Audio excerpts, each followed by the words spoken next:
Kampala. So this morning we have a session, and perhaps the only one, on medical education, which is called Medical Education Training Tools for Implementation Research.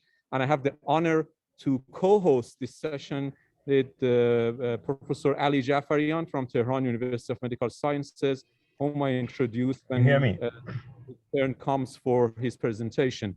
We have a line of fantastic speakers, and we have only 90 minutes time. And I think because it's early morning, some people are joining as well. But this is about implementation research and how medical education can benefit from implementation research. And I'm sure that we have fantastic experiences coming from different parts of the world to share. We have 8 speakers altogether. So for the sake of time, I would like to ask speakers to stick to the time rules. Each speaker 7 to 8 minutes. And then hopefully we have time at the end of each presentation for about 1 or 2 questions, quick questions, and then we go to a round of conclusion, and if there's any remaining question.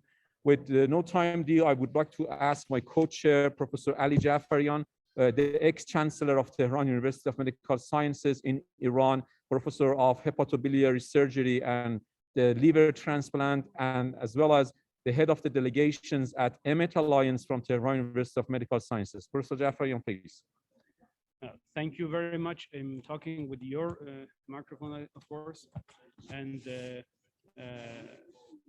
good morning and good time, everybody who is here from the different part of the world. Let me go, because of the time and because we have a quite a good number of speakers, that I go and share my slides, and then just have a very short and brief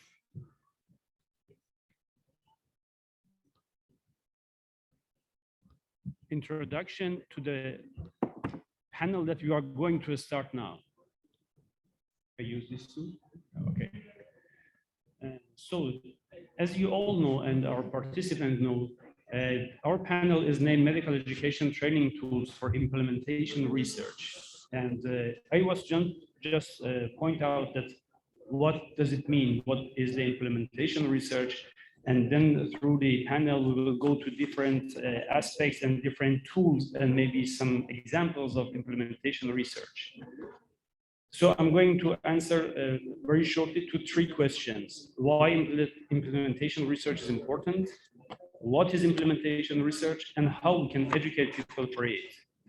So there is a very good and very short and at the same time comprehensive paper in the BMJ that wrote by David Peters and et al.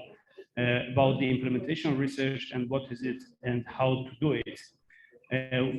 Going to answer the first question, that why it is important. This is the main message, that the intent is to understand what, why, and how interventions work in a real world setting, and to test approaches to improve them. Some papers. So that's when we go here. So then when we go to the implementation research, we are talking about the real world, not a very specific condition, a very specific situation, a very specific setup to test something. So that's why it is important, because we are talking about the real problems in the real context, in the real world. And what is it? Maybe it is a good explanation and definition for the implementation research, which is scientific inquiry to questions concerning implementation, the act of carrying an intention into effect, which in health research can be policies, programs, or individual practices. So it could be called interventions. So whenever we want to do an intervention, and it is a new one, and we want to achieve something, maybe we need an implementation research at that time. And how to do it? The implementation research seeks to understand and work in real world or usual practice setting, paying particular attention to the audience that will use the research, the context in which implementation occurs, and the factors that influence implementation. So we are going to talk and listen about how we can teach this implementation research to everybody and why we need it, because the implementation outcome include like accessibility, adoption, appropriateness, feasibility, fidelity, implementation, cost coverage, and sustainability are those when we are doing implementation research. So, in brief, implementation research isn't what we know about the research as a whole, which is the original research in a very standard setup and so on. But when we talk about the implementation research, we are talking about something is occurring on ground, and we are talking about a lot of confounding factors. So I'm not going to go through it very deeply because we are going to hear about it.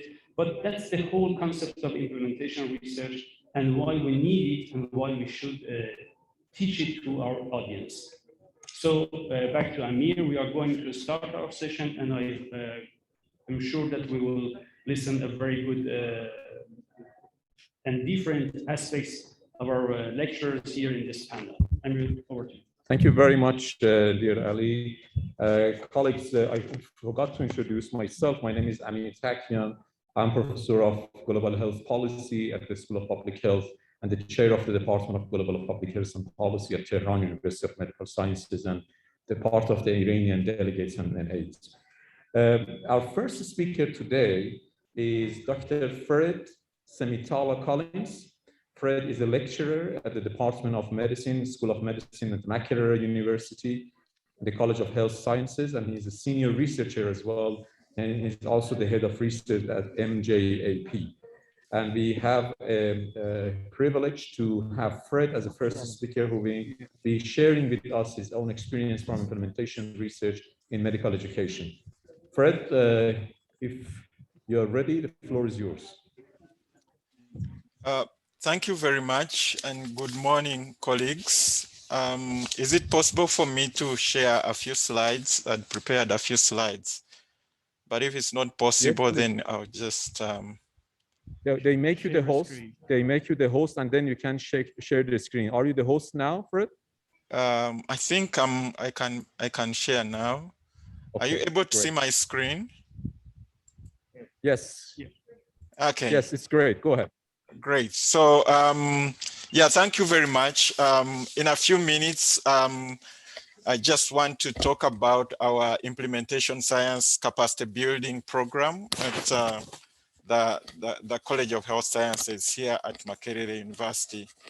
And I would like to thank the organizers for giving us this opportunity. So I thought I would talk about what implementation science is, but that has already been elucidated. So I'll just go straight and tell you about our program in a few slides. But in general, as the last speaker has mentioned, implementation science concentrates on the interventions that try to close the gap between available evidence-based interventions and routine practice. And so, so at Makerere, we noted that over time, there has been a lot of high quality research, but most of this has been aimed at generating evidence for improved health service delivery. However, there has been less research effort to translate or scale up evidence-based interventions into routine care. So with that in mind, we came up with this program, which we titled Building Implementation Science Capacity at Makerere University to Strengthen Response to the HIV/AIDS epidemic in Uganda. So the program largely is based on HIV/AIDS continuum of care, but the principles, as you all agree, can be translated to other disciplines, as we will see and hear. So what did we do? So at the time, that was about 6-7 years ago, we leveraged our existing research and collaborations which existed between Makerere University and one of our partner institutions, which is the University of California, San Francisco. We also interacted with HIV program managers in Uganda. And at that time, we wrote a planning grant, Fogarty planning grant, with the aim of establishing implementation science-specific collaboration between faculty at UCSF and at Makerere. And we use this small grant to create institutional awareness through seminars, symposia, and workshops on implementation science. Eventually, we brought together faculty and other stakeholders working in the space of HIV and TB research. And together, we successfully wrote a 5-year training grant to Fogarty, which was successful. And with this, we trained Ugandan faculty through master's and certificate programs at UCSF, and also supported trainees taking conventional graduate courses at Makerere to conduct mentored implementation science research projects on the HIV continuum of care. So within 5 years, we made some achievements. We trained over 31 trainees, 15 completing master's degrees and research projects, implementation research projects. 14 had non-degree training fellowships, and we have 2 ongoing PhDs, which are completing soon. We also, out of our trainees, we had 16 first authored manuscripts in peer-reviewed journals, with 6 undergoing review. This program has also helped us to strengthen our relationship with HIV implementers and the AIDS control and the TB programs at the Uganda Ministry of Health. Importantly, we have been able to develop and successfully apply for implementation research and training grants with Ugandans as lead PIs or multi-PIs or site PIs for these programs. And these also provide a training environment for our learners. Most importantly, we have been able to develop a homegrown curriculum on implementation research, which we are taking through the approval process at the university. But as we'll hear more, I'm sure, from others, there is need for sustainability. And to that, I'm just going to run through this in the interest of time. The extreme left, I think I've already described what we have achieved in the 5 years, but we just got a renewal for this program for the next 5 years. And here we are trying to, we have taken 2 clear steps. One where we are focusing on depth, and we are going to focus on training PhDs. And we hope that these will become independent implementation science researchers. And eventually they will contribute to sustained growth of the implementation research environment. But also over the years, we've noted that there are other people who may not be able to do PhDs. And so these will provide them with breadth in form of masters and a postgraduate diploma in implementation science and quality improvement at Makerere University, or they will do an online course in implementation science with the University of California, San Francisco. And these will also pursue a career in HIV program and implementation science, and they may or they may not participate in research.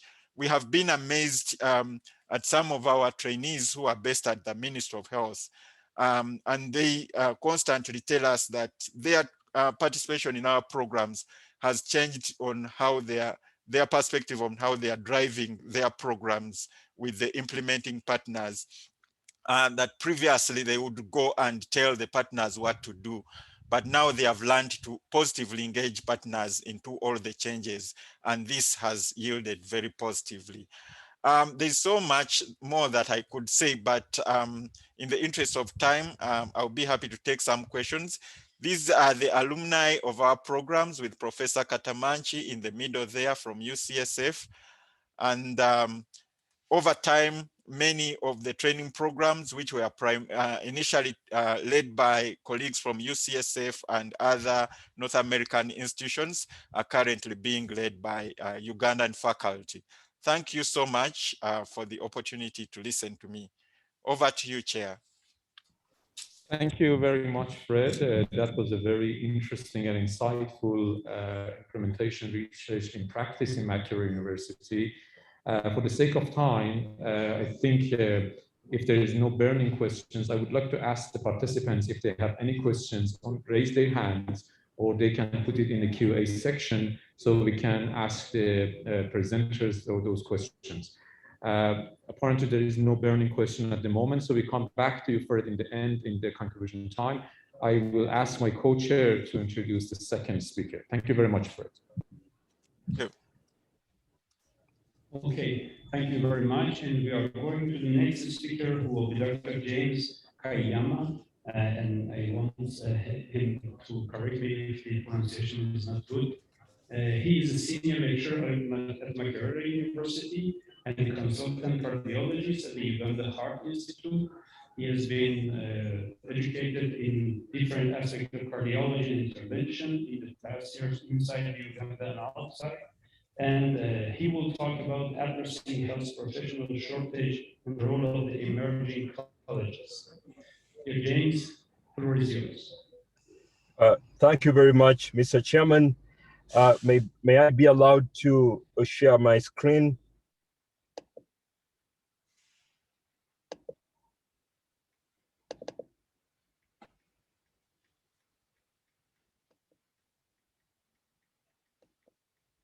So I would like to thank the organizers of this conference, but to you, Mr. Chair, also for the very kind introduction.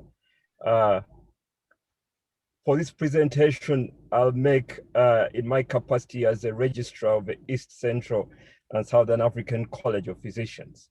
But I'll first start by introducing the East Central and Southern African Health Community, which is an intergovernmental health organization that fosters and promotes regional cooperation in health among different member states. It was established in 1974. It's almost 30 years now, and it's supposed to almost 45 years, and supposed to foster and strengthen regional cooperation and capacity to address health needs of all the member states.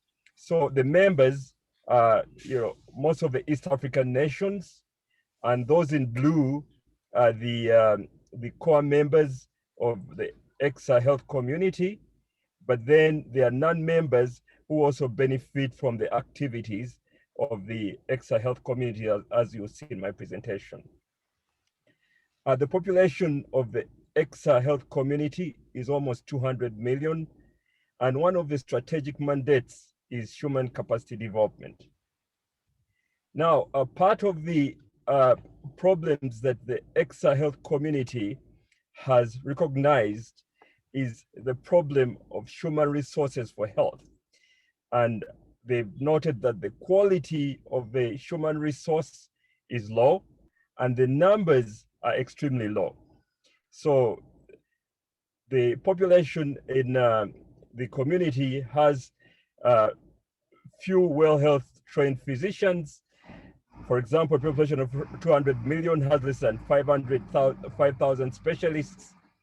And on top of that, there are different standards of postgraduate education and quality in the region, different curriculum, different implementation of the curricula, and a rising double burden of disease, the infectious order and emerging,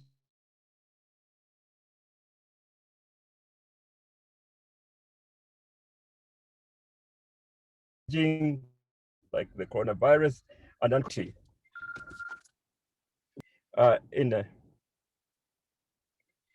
Most importantly, there is inequity and a rural-urban divide. So for that reason, the community has set up this College of Health Sciences. It was established by member states of the East Central and Southern African Community to address gaps in human resources for health, limited number of specialists, medical workers, and additionally to formulate a training approach that complements a university approach. This is a fellowship where training occurs at the workplace. So the solution, therefore, has been to establish colleges led by the community of practice. and to change the ways in which postgraduate medical education delivered in the East Central and Southern African region, where you have a common curriculum, standardized training methodologies, and postgraduate medical qualifications that will be accepted throughout the region. The expected outcome are physicians trained and equipped to lead, manage, and offer stewardship of the resources that can dramatically improve health outcomes for all, especially those in difficult to reach communities, which are very ubiquitous in the African region.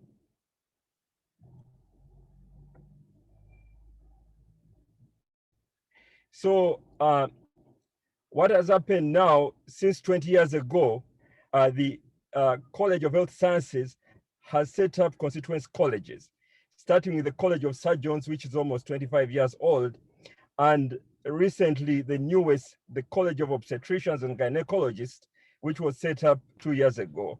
And all through these colleges, the College of Health Sciences is supposed to implement its mandate to improve the quality and quantity of the of physicians trained in the region.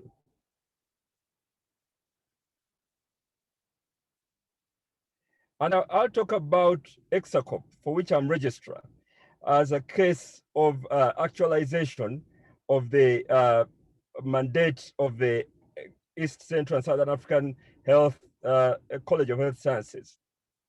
The ECSA, the Physicians College, was incorporated in 2015, and it's gone through different steps to try to actualize the vision of the College of Health Sciences. It developed a competence-based curriculum, which initially defined the needs of the population of the health system and eventually determined the competencies. This competence-based curriculum is different from the traditional model where you have a curriculum and education objectives and assessment. Rather here, it starts with looking at the health needs of the population and the health needs of the health system and defining competencies and outcomes, and that thereby defining what sort of assessments and what sort of teaching methodologies can be applied.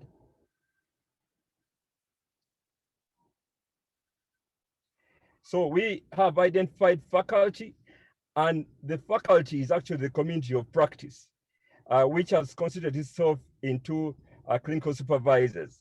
These provide regular day-to-day teaching, mentoring, and supervision of trainees. And these clinical supervisors have undergone the college's training of trainer course, which focuses on mainly the processes and the assessment methodologies of the college. We've accredited training sites using a developed training accreditation criteria. Currently, 16 training sites in 5 out of 6 member countries have been accredited, and this is done in consultation with the regulatory authorities, especially the boards of the member councils. Yeah, James, you have 1 minute. So far, this is what we've achieved. We've developed a curriculum that is common and used at all training sites. We've trained 43 clinical supervisors. We have 15 sites in 5 out of 6 member countries that are active. And currently we have 36 trainees from year 1 to year 3. And we've done assessments. We've done formative assessments using those methodologies. And last year we held our first summative assessment, which was a written and clinical exam. This shows you that, using communities of practice, we can actually improve the quality and quantity of healthcare providers in the region. Thank you so much for giving me an opportunity to talk to you about our efforts in improving human resources for health in our region.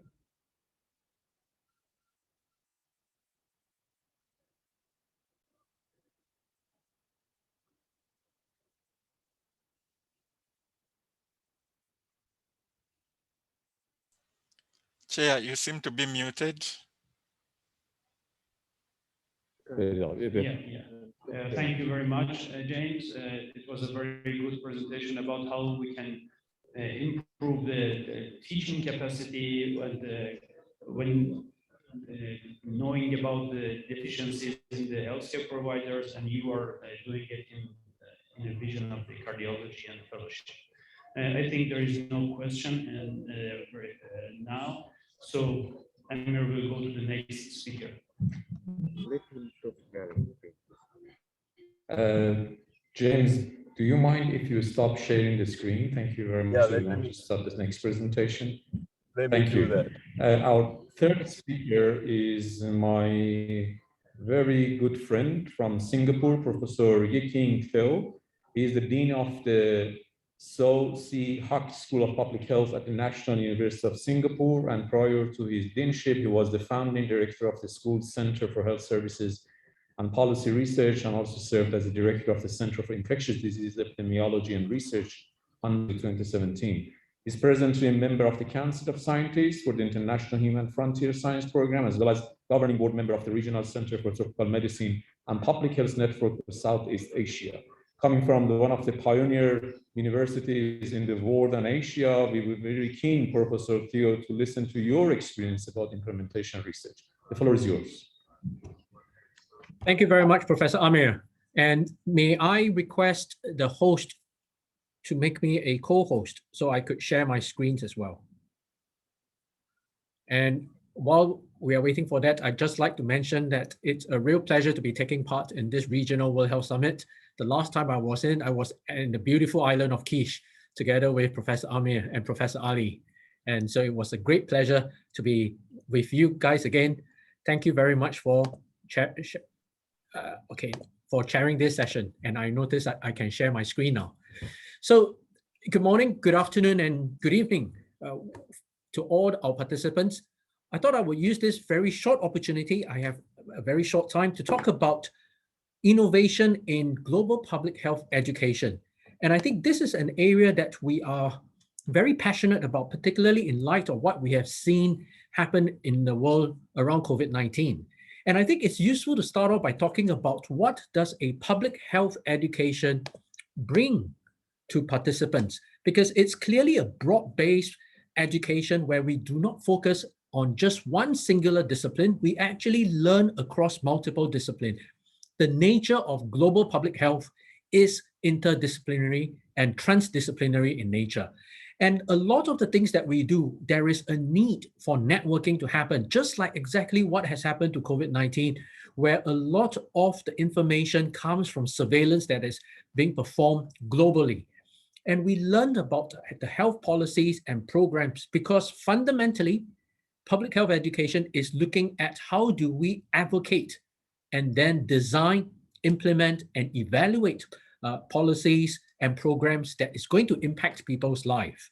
And there are many perspectives, but public health is one area where we do not just learn what has happened in the past, but we also need to take into account of what is happening right now in the world, in our community, when we deploy some of our solutions and some of our programs. I talk about learning from the past, and the issue of contact tracing started very simply, and this is just an example of cholera back in 1954 in London, but that's where we start to learn about the concept of contact tracing, of field epidemiology that has become very important, which we saw first in SARS, and then now we see in COVID-19. And this is just a chart, a very recent chart that I pull out on the Delta variant that has been circulating around the world. And I talk about the contemporary issues, but there are many aspects, whether it is linked to the rollout of new technology, such that we now have digital technology exactly like the way that we are meeting right now over a digital platform to communicate some of our passion, some of our ideas, some of our solutions on global public health problems. But equally, there are geopolitical tensions and challenges, whether it is related to trade, whether it is related to food, water security. Because when I talk about trade, some of our plans around tobacco control, how does that feature from the World Trade Organization's perspective, are there certain rules in place that forbids us from implementing or imposing certain principles or certain practices, such as plain packaging in tobacco control measures or excessive taxation to try and minimize uptake? All of this comes in when we need to take into account the present geopolitical tensions. Already we start to see how the tension between different countries, different major countries is already affecting our vaccination rollout globally. Then, of course, we need to learn about what is also happening to our environment and the surrounding, because this has a direct impact on our ability to even achieve the Sustainable Development Goals that the United Nations has set for us. Now, when we think about contemporary public health, this is really where it is not just simply about what's happening in my local community, but I need to learn about what is happening internationally. What are some of the best practices out there? We also need to remember that while the public health community is there, we are coming together to share best practices. The industry is similarly coming together to share a lot of their industry experiences, and they continue to exert their influence, both positive and negatively, that will have impact on the way that we are able to push a public health agenda. Now, when we start to think about the rollout, certainly it is never about just the policy itself, but it's also around how people take to the policy. In my country right now, in Singapore, all of us are required to go around with a face mask, and it is made mandatory. There are enforcement there. I will be fined about $200 if I'm caught moving about in public without a face mask. But in many jurisdictions around the world, face mask, it's not necessarily a requirement, let alone a mandate. So there are certain behaviors that we expect and we tolerate in different contexts. And understanding all of this context is important. And this is a session around implementation science. So when we start to think about public health implementation, there are very key principles that we must always remember. The first is that it is always built on science, what the evidence say. But when we now want to roll out some of this science, we need to see, do we have the ability to support the rollout nationwide or even to a specific community or a specific segment of the population? I talk about rolling out to the entire nation. That's where, do we have the capability to deliver something like the COVID-19 vaccine to every part of my country, to give every people, regardless of whether they are migrant workers, documented, undocumented, or they are citizens and permanent residents? There are also issues around political viability. For example, a ban on e-cigarettes may not be politically viable in certain jurisdictions, but may become very necessary from a political angle in some countries. And finally, what is the social acceptability? So when we start to think about implementation sciences, these are some of the principles that I hope all of us can remember. Now, when we start to think about how do we learn about these 5 principles, especially in a global public health education, this is really where learning just from Singapore experience, when I try to teach my own students in Singapore, we don't just teach them about what's happening in Singapore, because we learn about the challenges that our neighbors, our other friends in different parts of the world experiences. And that's where a global classroom education now becomes extremely important when we learn about global public health. And when I think about learning in a global classroom framework, it is Professor not just... Teo, sorry for interrupting, but if you can wrap up in a few minutes, that would be good. Thank you. Right, sorry in 1 minute, I will finish. And it's really true learning about cases. And I think this is where having the right public health case studies, which we have also been working together with colleagues in TOOMS to develop case studies about the actual situation in public health in different parts of the world, challenges of rolling out the dengue vaccine in Philippines. These are important lessons. So in summary, education in public health must be grounded in principles around policies and programmatic implementation. But this is where being able to share experience, not just locally, but globally, becomes important for a global public health education. With that, thank you very much again, and I look forward to the discussion. Over back to you, Professor Amir.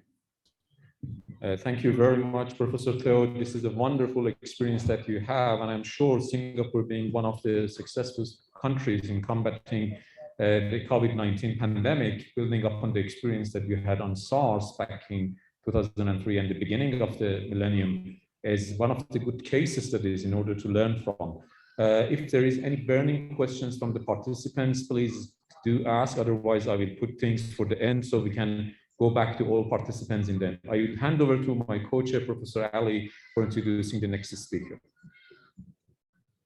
Thank you very much. Now we are going to Dr. Phyllis Garike. She now teaches and conducts social science research and gender-based maternal health and HIV and AIDS from Ghana.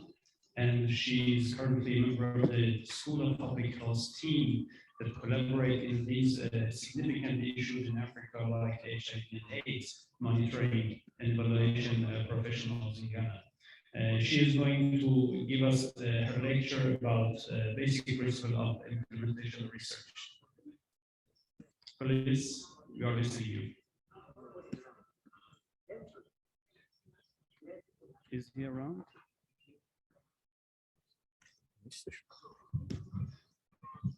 We had Phyllis, but I think she lost the connection. Alex, could you check? So Phyllis is not Phyllis here. is not here. If he's not, we can go to the next. Okay, until we get another connection with Phyllis, so we go to Dr. Takian, my dear friend, who is the chair of this session also. He is very well experienced in international health policy and diplomacy because he's chairing the global health department in the School of Public Health at the University of Medical Sciences, and as a professor there. And he has been involved in quite a lot of international communication and connections during the past maybe 10, 15 years. And he is also a good educator, and now he is going to talk about the way they can educate the young generation and the new generation in a better way than maybe we had been trained. I'm going to go to you. Thank you very much, Professor Ali, my great mentor. I'm going to share with you in a few minutes one of the experiences that we had in terms of health crisis management virtual course with the focus on COVID-19 pandemic, which is a kind of gamified course we held, two of them recently, and I would like to share with you these experiences, which is, I guess, one of the examples of implementation research that we have been doing, because implementation research, as Ali and James and other colleagues mentioned, is a kind of integrated concept that links research into practice and accelerate the development and delivery of public health approaches. In this way, what happened in TOMS was we collaborated with the Association of Medical Students. We have, I think Professor Theo and some colleagues have been in Iran. They have visited our students, are passionate and enthusiastic students. This is in Farsi, but we can see that we held two courses and we announced that. So the School of Public Health at Tehran University of Medical Sciences collaborated with the Association of Medical Students, and then we designed two courses of virtual training for crisis management. And this was a kind of gamified course, and I will go through in a minute to say what it is. The problem statement is this crisis is very important, and COVID-19 pandemic has created a situation where the management skills and the knowledge of health crisis is very important, and specifically overnight, our medical students, our residents, our fellows, they faced a very hectic situation of management of various cases, of overload of the patients, and many of aspects of stress and anxiety, and then they had to manage this in a kind of a meaningful way. And then by imposing quarantine conditions, the pandemic caused education to become more virtual and electronic. So we had virtual good platforms as well, and training through games and simulation, which can give the student a better understanding of visualization of a complex environment. We often, in the School of Public Health and Medicine, we teach them different disciplines in a kind of non-integrated manner. So it is becoming very exciting if by gamification and simulation, we create a kind of real situation for them, so they can use this gamification methods to make crisis management more exciting and easier to understand, doing group exercise and serious gaming in order to see what happens. So we designed a course. The aim of the course was enhancing medical students' basic knowledge and understanding of the field, empowering them to work efficiently in such crisis situations, and creating interest in continuous education in public health. Because one of the duties that the School of Public Health we have is we try to attract our bright medical students to be public health advocates and become a public health specialist with a medicine background. That's why we have various programs at School of Public Health in order to do that. The advantages of serious gaming, which is, I guess, a kind of implementation training, research training, there are too many, getting familiar with early detection, epidemic control, getting familiar with the concepts of continuous education, health donors through game scenario, understanding the importance of time management, timely action, and budget planning, because always in the constraints you face huge costs and lack of funds, so you need to manage between those. Understanding time of crisis and the sudden change of situation is very important. We need to have our medical students ready, and then they need to be ready as well to put the cost where it is necessary. And understanding the importance of negotiation and advocacy is important, because they need to allocate the resources from other sources towards this, and understanding the importance of teamwork and intersectoral collaboration, which are very important. And then we started to cover this. We designed a puzzle, and the puzzle required paying careful attention to the content. So we provided them with a virtual learning by lecturers. I will introduce what kind of lectures we provided using Tom's platform for e-learning, which is called Navid. Navid in Farsi means message. So we have a virtual platform for training at Tehran University of Medical Sciences. We used that, and then we gave them the opportunity to search the internet and databases for enhanced learning. We wanted them to get familiar with databases, WHO call in the field of health crises. We wanted them to be familiar with international health regulations and familiarization with different approaches to deal with the pandemic, such as quarantine and social distancing. And we wanted them to understand the concept of health economics, experiencing economic evaluation and measures in order to understand why the economy of public health matters. We held 2 courses. The first one was from August 5th to August 26, 2020, and we had 84 students and graduates from medical sciences from across the country, 17 teams. And then the second one was almost 3 months later, from October 20 to November 10, 2020, and we had 70 students and graduates from medical sciences, and we established 10 teams to do the exercise. The course curriculum design was based off reviewing the WHO online training courses for crisis management, and then the CDC online epidemiology training course by the United States. And in addition to that, at Tom's, we have the PhD in health disaster management, and we use some parts of the curriculum. They worked under my supervision in consultation with some of the Master of Public Health students, and 7 invited faculty members, and 11 topics were selected for presentation. And then the first course was 22 days, and the second one was 20 days. We had an introduction session at the beginning, followed by 10 sessions, 6 hours altogether of multimedia educational content, plus 2 hours online and QA and panel. In the second course, we had teamwork and team building training session, as well as 2 online discussions with the course instructors. These are some, we held it on the Zoom, and we used Navid for the training purposes on that. The title of sessions, I don't want to go through all of them. The 10 sessions were about the introductory sessions, and then we have 45 minutes to 60-minute sessions about crisis management, outbreak patterns, prevalence of diseases and epidemiology, health policy making, IHR response, introduction to international health law, role of management and information technology, mental health and crisis management, the role of health humanities, and health economics in crisis, being taught by the most pioneer professors at Tom's. And then the teaching method was e-learning and providing interactive educational content, scenario-based exercises, providing a mind map training file. So participants needed to send a mind map of the sessions to the instructors. We used gamification methods and principles to design the course, simulation and implementation of serious strategic puzzle, and learning in the form of collaborative and teamwork sessions in the virtually. These are some of the interactive e-learning sessions. So you can see, for instance, at the top is the photo and the information about the course lecturer. And then they have some questions, pre-test and post-test, and then they go to the content of the test and get the training. We had different groups of instructors in the different parts of subjects, which I mentioned to you as well. We had a scenario. The scenario was imaginary. I will finish in 2 minutes time. The scenario was a summary of the course game scenarios as follows. We had the emerging virus has spread throughout the world, leading the largest pandemic of the century. So this was the real scenario. Participants live in a kind of imaginary country called IMSA TOMS. IMSA is International Medical Student Association, and TOMS is the University of Medical Sciences.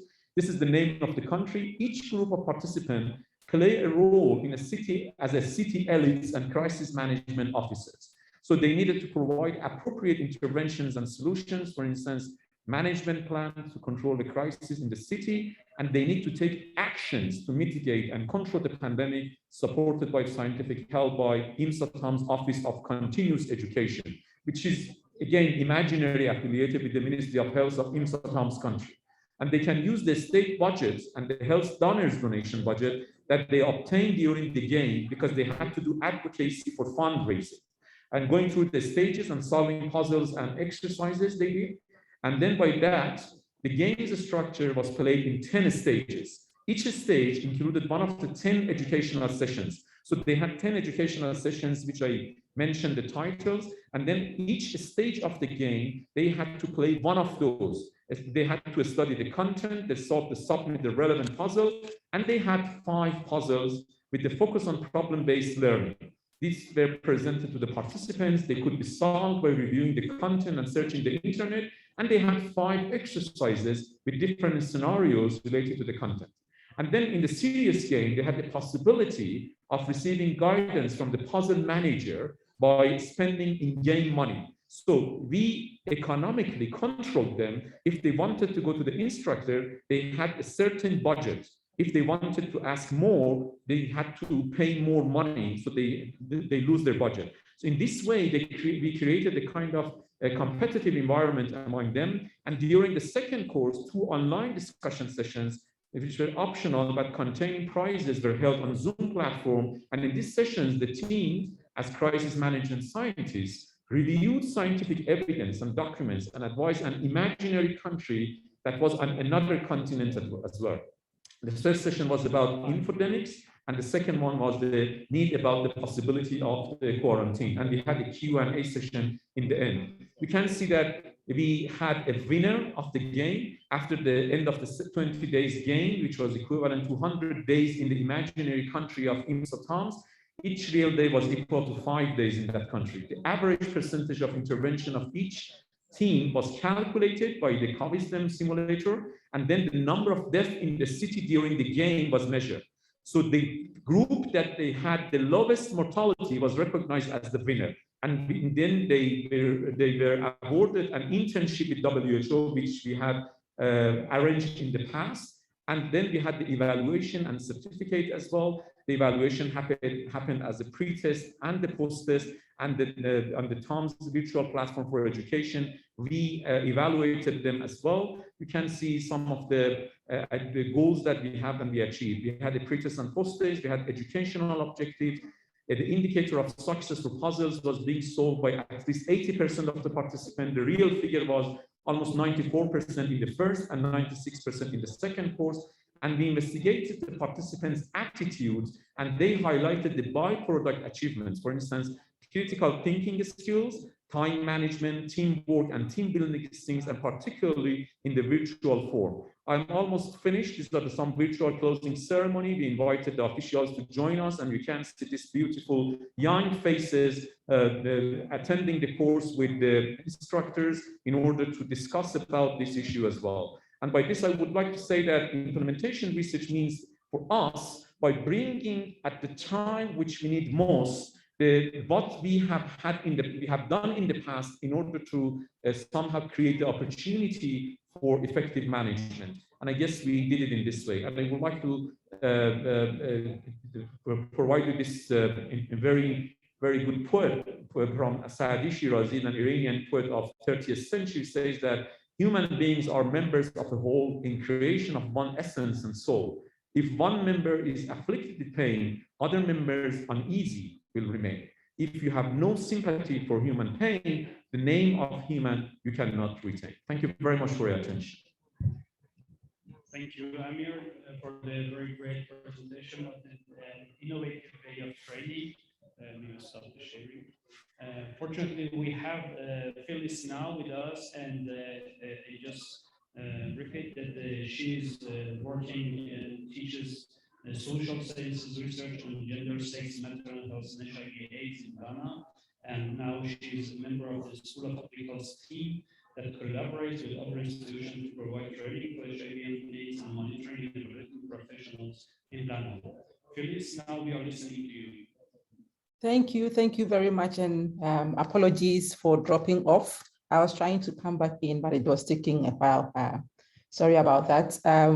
I'm having some challenges, so I cannot share my screen, but I'm going to speak to the slides that I have. Again, thanks to all the organizers for inviting us here. We appreciate our presence here. So I will just be talking about our experiences with implementation research as the regional training center. Can you share your screen, or you No, I cannot. I'm having challenges with it. You can share if you go down the screen. Yes, I know, but on this computer, I'm having challenges with it. So I can share, yes, but yeah. But when I'm done, I can share the slides with everybody. Thank you. All right. So talking to our experiences as a regional training center for the Afro region that is supported by WHO TDR. So in 2014, the University of Ghana School of Public Health was selected as the regional training center with support from TDR.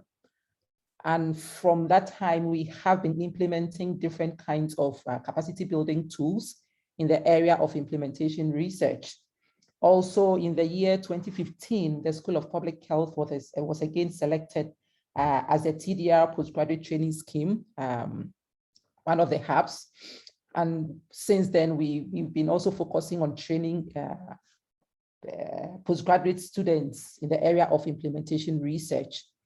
Our experience falls around a number of portfolio of implementation research training tools that TDR has supported with its design and development, as well as dissemination. So we have the MOOC in implementation research, we have the principles of implementation research, we have ethics in implementation research, and then we have the toolkit in implementation research. From our experiences, we look at this as a spectrum and each one complementing the other. So usually we start with the MOOC in implementation research, which is a virtual tool. As a MOOC, we are able to use that to reach a lot of people, training them in implementation research. So for instance, sorry, I cannot share my slide.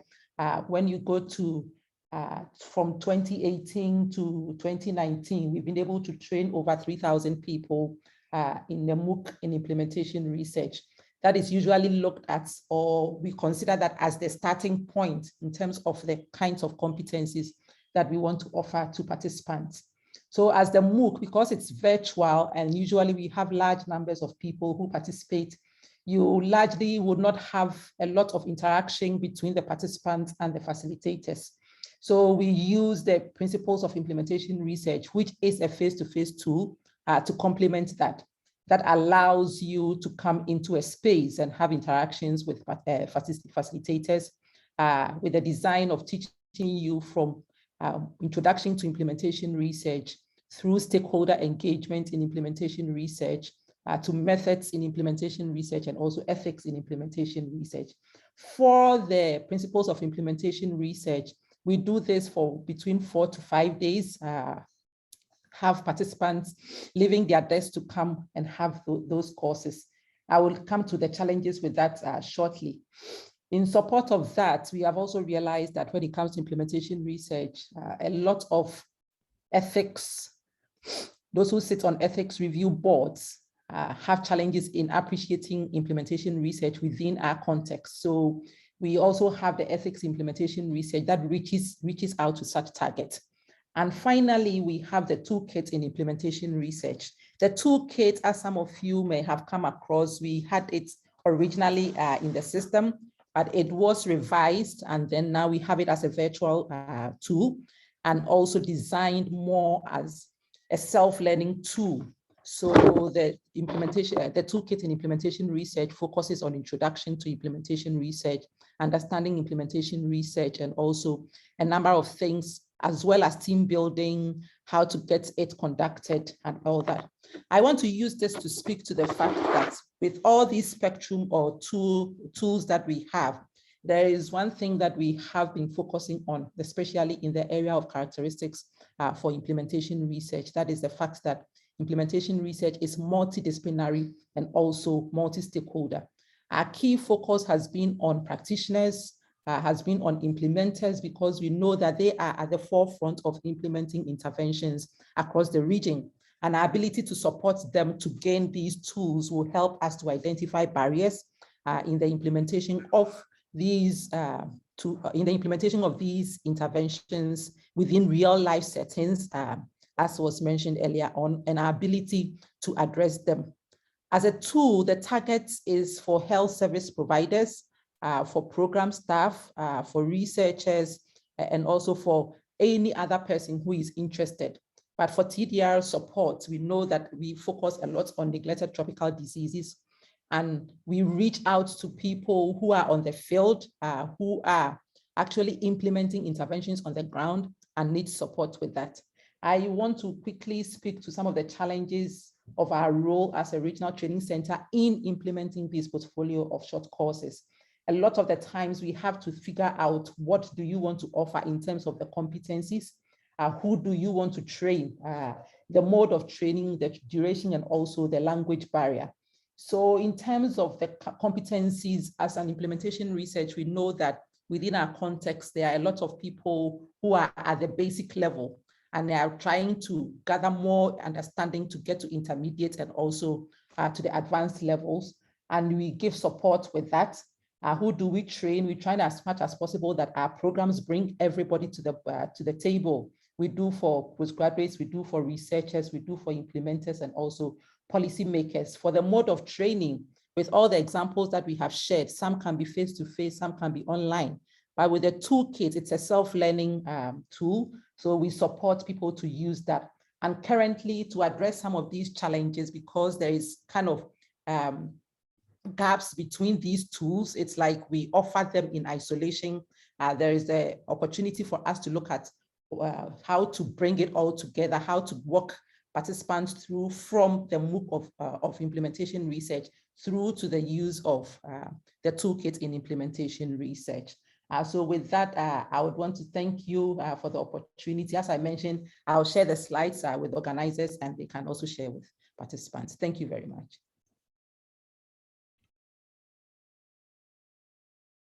That you have, and if we have enough time with the question and answer, I will ask you a few questions from you about how did you use your results of the implementation research, and how did you implement the results. Now we are going to Dr. Amir to introduce the next speaker. Thank you very much, Professor Ali. Our next speaker is Edward VERWELL. Sorry if I'm not pronouncing correctly, Edward. Edward is a scientist of TDR and a special program for research and training in tropical diseases based at World Health Organization office in Geneva. And his primary responsibility is to provide support for research and capacity strengthening and project management with focus on infectious diseases of poverty in the low and middle income countries. He's going to present with us the experience that they have about the implementation research and the toolkit that they have, so we can learn from the TDR experiences on this. Edward, floor is yours. Thank you for this opportunity and to give a brief TDR perspective on what has been going on. And just to reflect backwards, 1 year ago more, we had supported 2 symposia sessions, face-to-face, of course, for this World Health Summit. But of course, this never happened. Well, the current program is the revised one, and we still thought that we, despite the short notice, we can still make our presence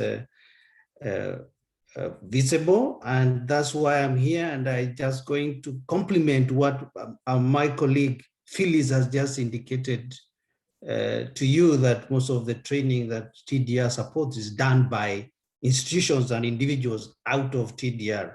So almost the TDR responsibility is to provide catalytic and galvanizing support to institutions and individuals, and then the rest is up to them to move it forward, scale up, and be able to use the skills to expand their horizons. Now, Phyllis has actually indicated the entire package, and that's why I don't need to repeat what she has said, that we have a training, an IR training package that is available online on the TDR website, free downloadable, and we also have activities that are trying at the moment to enhance this package. She has talked about the MOOC, which actually has center runs for the African region. There are other centers within the globe that do almost the same kind of work. We have 6 regional training centers in the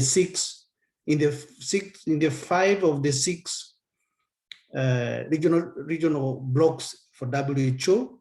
And we also have, as indicated, 7 postgraduate scheme supported universities that provide masters in IR or masters related to IR. We also have the basic principles of IR, which actually has been developed by Phyllis Institution. This is a short course on IR. We also have ethics on IR, as is indicated. This is a very special package for reviewers of IR proposals. And our leading material or package is the IR toolkit that is online, downloadable, and actually in 2 languages, French and English. And at the moment, we have also another package that can be used, or it's being promoted. We call it SORT-IT, SORTIT. It means Structured Operational Research Training Initiative, which aims to enhance programs for them to become data-rich, information-rich, and action-rich. And the idea is to work with programs. Of course, for TDR, main focus is malaria, TB, and NTDs to use their routine data. They are the ones in the driving seat. They have the data, and then we provide the skills for them to be able to interrogate those data in scientific and credible manner, and be able to publish that information and move up to the policy briefs. So in that program, the disease control programs are the ones in the driver's seat. Now, for the next steps, I might add, currently developing a new module to the IR toolkit.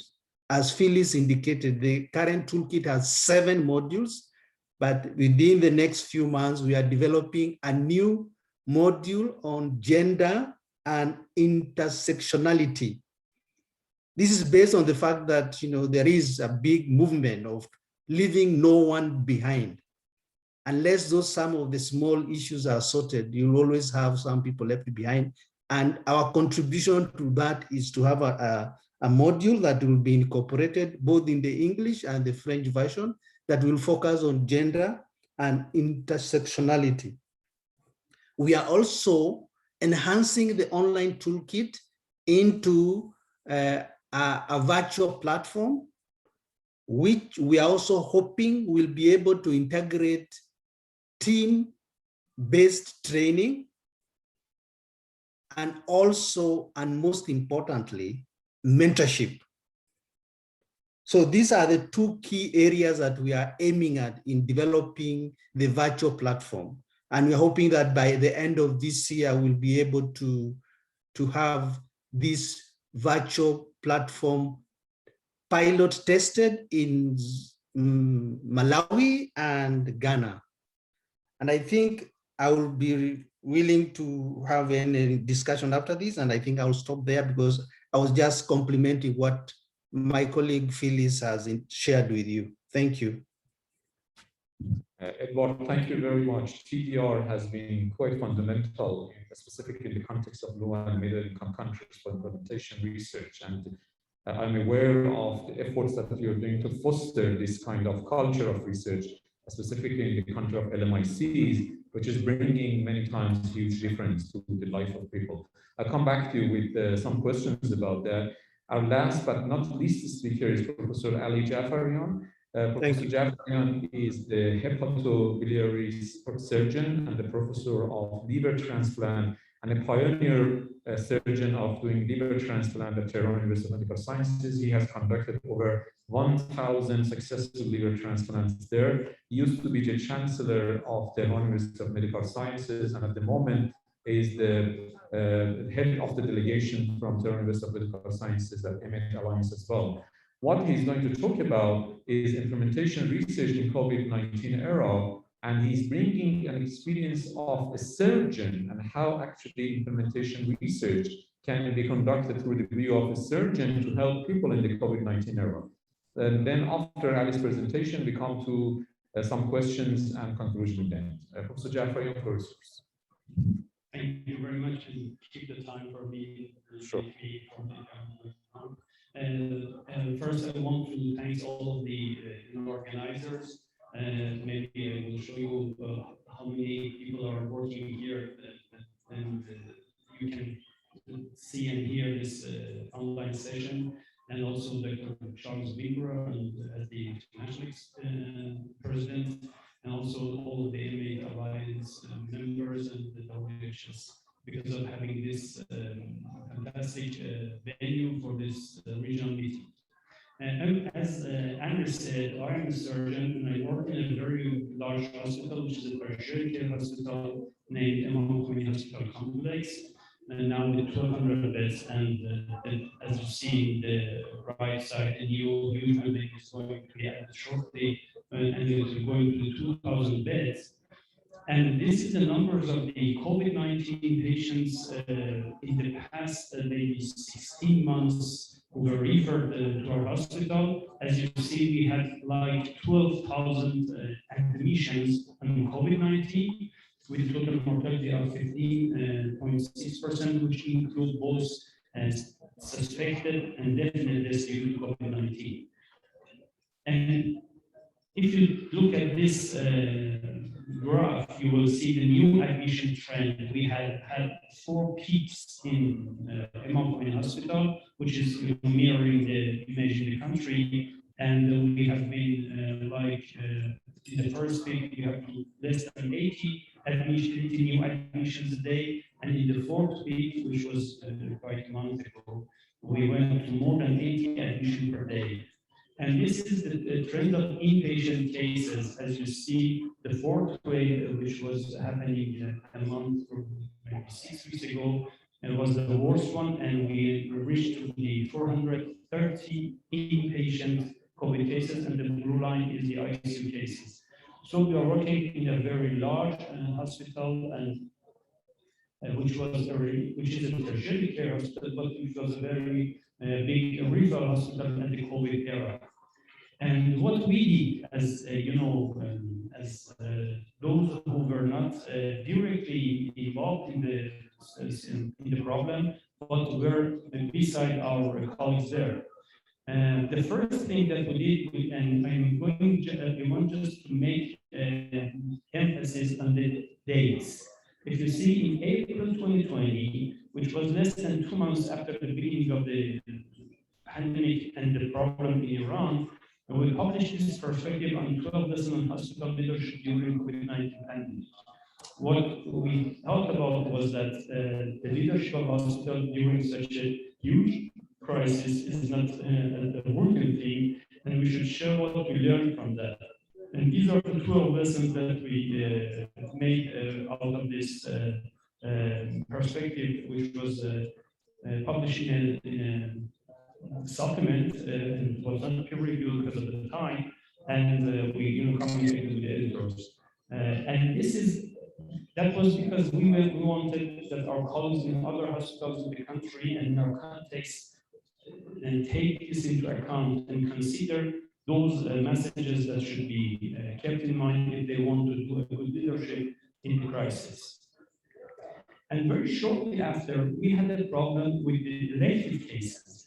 As you know, in all around the world, the elective cases were stopped. And because of the lack of the beds, because of the lack of the personnel, and because of the risk of the patients to get involved in the problem. So what we did, and you can see it is in May 2020, we wrote a letter to a Diabetes Monthly, which is a good journal in our field, as a critical consideration for pancreatic surgery during COVID-19 pandemic. And these are those criteria that we offer. We made that was an expert panel. We made out of infectious disease specialists, oncologists, pathologists, surgeons, and everybody else. We take into account everything, and we wrote this letter with these 6 indications to do surgeries in spite of the COVID if there is bed in the hospital. And this is another type of implementation of research, and because we need something to be our guideline and protocol. And shortly after that, we reported as an original clinical research in June 2020. We reported 36 hepatopancreatic liver transplantation who were operated in 1 month. And unfortunately, we didn't have any mortality in COVID, and no patient was tested positive. And we commented how we can do this and what precautions are needed to do safe surgeries. So this is another type of implementation research. This one is an original clinical research, but not a clinical trial. This is just a cross-sectional, descriptive study. And what I want to point out specifically is that in November 2020, we did, from the beginning of the pandemic, I insisted to my colleagues in the hospital that we are admitting a large number of COVID patients, and they should be, reported, and the results should be reported, and what we are doing for them, and what is the risk factor for ICU admission and mortality. And we started from maybe 2 months after the initiation of the problem, we started this study. But there was a huge problem. It took like 1 month for me to convince everybody that we should do this research and we should gather the data. And then it took more 3 months to, to refine the data and to clean the data. And ultimately, it was the first 1,000 cases. That was 1,200 cases, but 900 were tested positive. So we reported that in a big study to announce what we are doing and what are the risk factors for the cases to be admitted in ICU and mortality. So in conclusion, I want to point out that in our situations, in our context, as Andrew said, especially in low-income countries, we have to do more implementation research for our daily problems. And this type of researchers are not so appreciated in academia as original researchers because they are context-based and could not be published easily in international literature because, the huge and big name literature and journals, they have their own priorities, and a local problem is not very significant for them. So the academia is not that much, that much happy with this type of research. And the last point is that all students in all levels should be familiar with this type of problem-oriented researches because they will be faced with a variety of small and very big challenges during their career.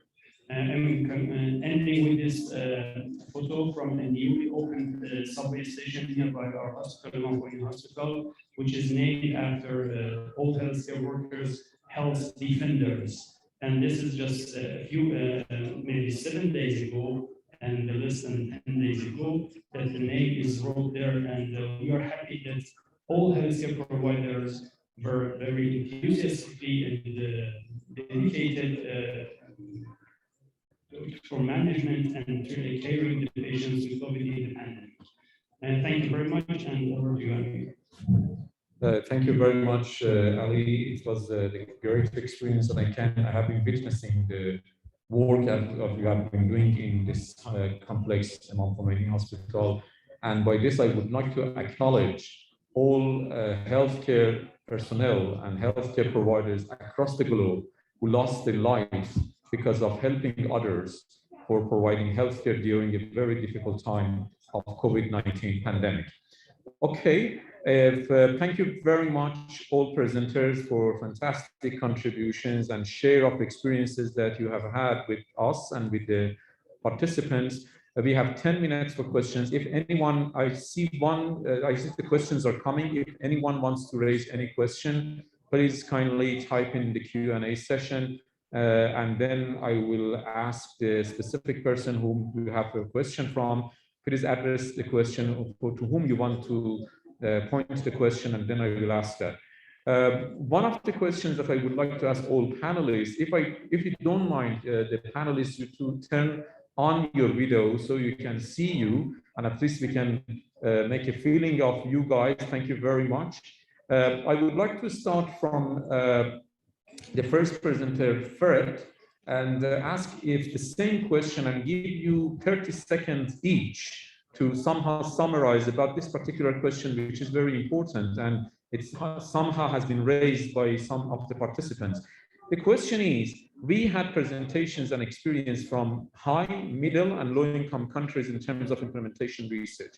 I would like you to give the key message, how we can actually, in this very difficult time of pandemic, foster implementation research for training purposes in our own context. If you want to give us some key messages, I would like to ask this question from each of you. So what are the key main messages that you give us for fostering implementation research for better medical education and training in our own countries? Fred, could you be the first? Yeah, thank you very much. I think the key messages that I can give in 30 seconds for fostering implementation science in this kind of setup is, one is, I think you have to be interested because as Phyllis mentioned, I think sometimes people know very little about implementation science, and they think it's very easy and it is not complex enough, but you need to be interested and be willing to devote time. There are lots of opportunities. For example, in Uganda, we have about 3 programs that can help one get training in implementation science. So interest, devoting time, but also look up people as your mentors, people who have done implementation research, because it's not an activity, it's a process. So just like other forms of learning, you need to be mentored. I think that's what I can say quickly. Thank you very much, Fred. That's very insightful comments, and specifically in the context of low and middle income countries. James, would you like to be the second? Fred, if you can mute yourself, Fred, that would be appreciated. Thank you. Fred, thank you. James, are you there? If you unmute yourself, James, thanks. I think for me, it's adaptability. We have to be adaptable to the challenges of the current challenges in health. Especially with the recent COVID epidemic, implementation science allows the different interventions to be acceptable, to be cost effective, and a lot of those issues are actually spoken to in many implementation science programs. So for us to be successful in these health challenges, getting success in this implementation in these health challenges, implementation science has to be adaptable to the different interventions that we try to formulate. So adaptability is key for me in all these these health challenges. Thank you very much, James. Of course, adaptability is a very, very fundamental thing to consider when you're doing this. Thank you very much.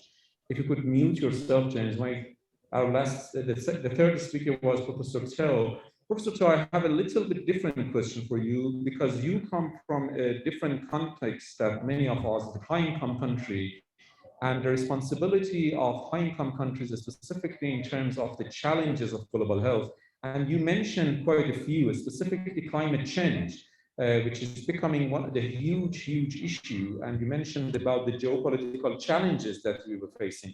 Could you tell us how, in the context of low middle-income countries, we can be together with high-income countries and the global community in order to address these big challenges, hopefully after COVID-19 is over?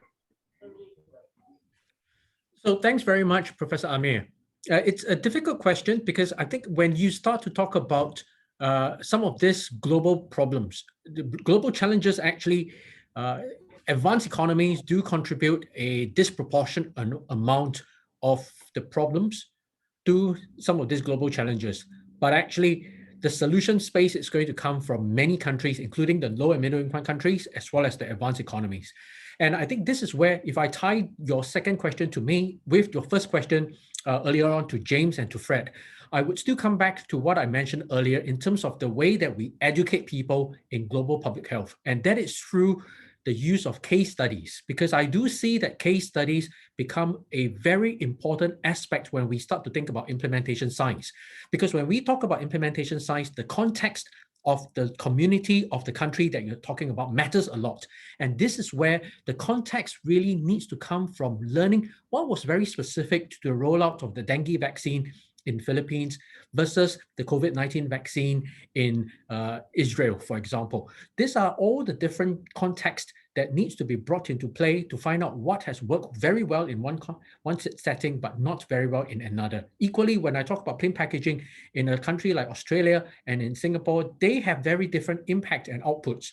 And I think that's where we can learn about some of the effects, including some of the challenges and solutions that you talk about for climate change or geopolitical problems through the use of cases where we find out what problems did people face, how did they even approach that problem, how did they decide whether it was cost effective or sustainable, how did they scale up, and what were the acceptance approach, the acceptance by the community. Over back to you, Professor Amir. Thank you very much, Professor Tell. Of course, case studies and learning experiences, and specifically in this COVID-19, when the amount of unknown and uncertainties are huge, is very important. It is very crucial for us to share our experiences, and those case studies are very, very important for bringing insight and knowledge and somehow exchanging the expertise to overcome those challenges. Thank you very much. Phyllis, thank you for your precious presentation and insightful experience that you shared with us. Could you, in less than a minute or so, tell us how do you see the ways forward for fostering implementation research in the context of low middle income countries? Please. Thank you very much. Again, the question and the answers that are coming, just to add to those, that from my own experience, we see implementation research more as a multidisciplinary and multi-stakeholder process. And within this, what we have realized is that no one can monopolize knowledge.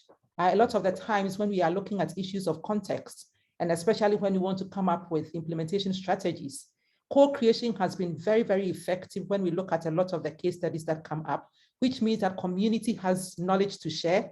other stakeholders, other members that come to the table have knowledge to share. In implementation research, we should think about how to bring such people around the table so that knowledge is not just about those researchers who can write a good proposal and respond to calls, but knowledge can also be co-produced within communities that can help us to address the barriers that we are facing with the implementation of interventions. Thank you. Thank you very much, Phyllis. Of course, the stakeholder engagement is crucial, and you brought another important dimension of this to the discussion. Edward, in TDR, you have a big responsibility for implementation research, and actually, in my understanding, TDR section in the World Health Organization has been established just for that. So could you tell us the main barriers and how we can, based on your experience, how we can overcome these barriers for fostering implementation research? If you unmute yourself as well.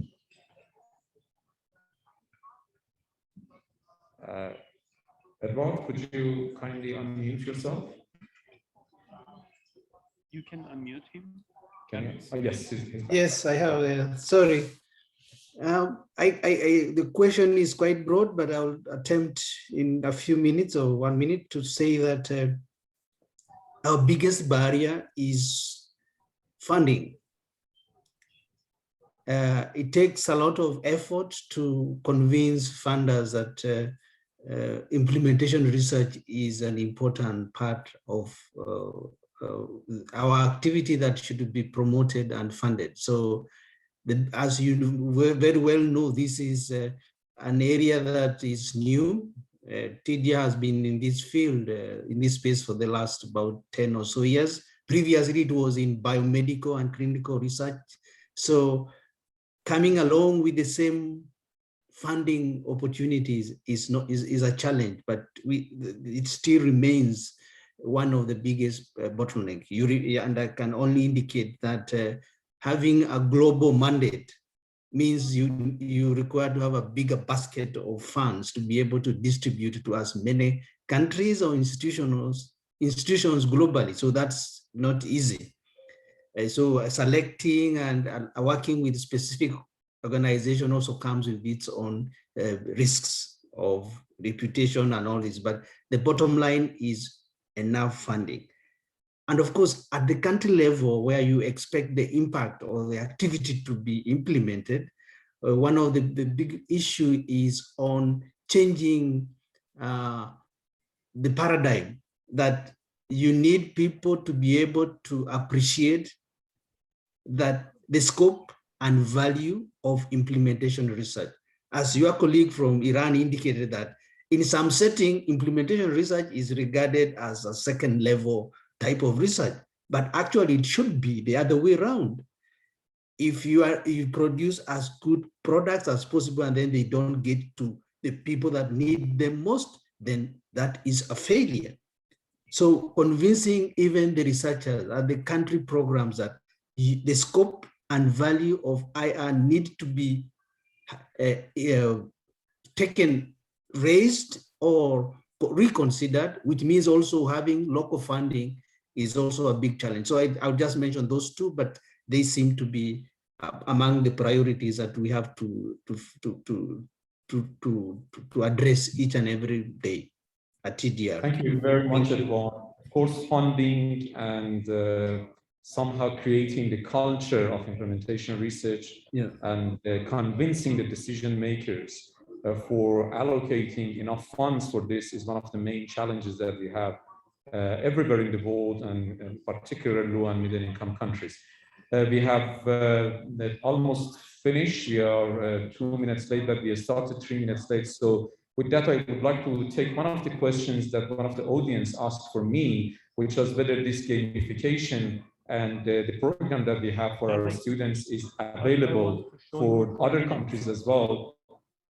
I should confess that this kind of courses are very expensive. Gamification and simulation are, specifically in the context of low and middle income countries, are a little bit of a luxury. But we have started in terms since 5 years ago to provide these opportunities, and we will be more than happy in liaison with any university, specifically in Africa, to provide this kind of materials online and then run these courses together. Of course, this is the social responsibility of our university, and we'll be more than happy to do that. I just want to summarize in a few seconds, and then I give to my co-chair, Professor Ali Jafarian, to conclude the session.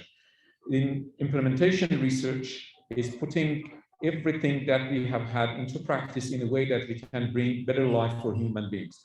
This is the simplest way of definition.